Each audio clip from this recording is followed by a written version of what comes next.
খেলার মাঠ দখলমুক্ত করতে বিক্ষোভ সমাবেশ ও ঘেরাও কর্মসূচি পালন করেছেন শিক্ষার্থীরা। ভোলা সরকারি বালক উচ্চ বিদ্যালয়ের মাঠে বৃহস্পতিবার দুপুরের দিকে প্রায় ঘণ্টাব্যাপী এ কর্মসূচি পালন করেন ওই বিদ্যালয়ের শিক্ষার্থীরা।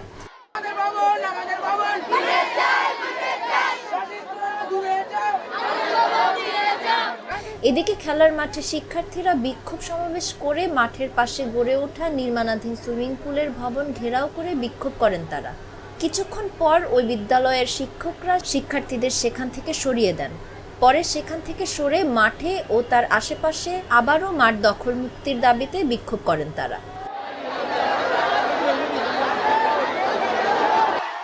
এ সময় শিক্ষার্থীরা বলেন, ভোলা সরকারি উচ্চ বিদ্যালয়ের মাঠ তাদের খেলাধুলার জন্য, কিন্তু অবৈধভাবে জোরপূর্বক খেলার মাঠ ছোট করে সুইমিং পুল সহ বিভিন্ন স্থাপনা করা হয়েছে। অতি দ্রুত তারা এসব স্থাপনা উচ্ছেদ করে খেলার মাঠ দখলমুক্ত করার দাবি জানান। বিক্ষোভ সমাবেশ ও ঘেরাও কর্মসূচিতে ভোলা সরকারি বালক উচ্চ বিদ্যালয়ের বিভিন্ন শ্রেণীর প্রায় 2 শতাধিক শিক্ষার্থী উপস্থিত ছিলেন।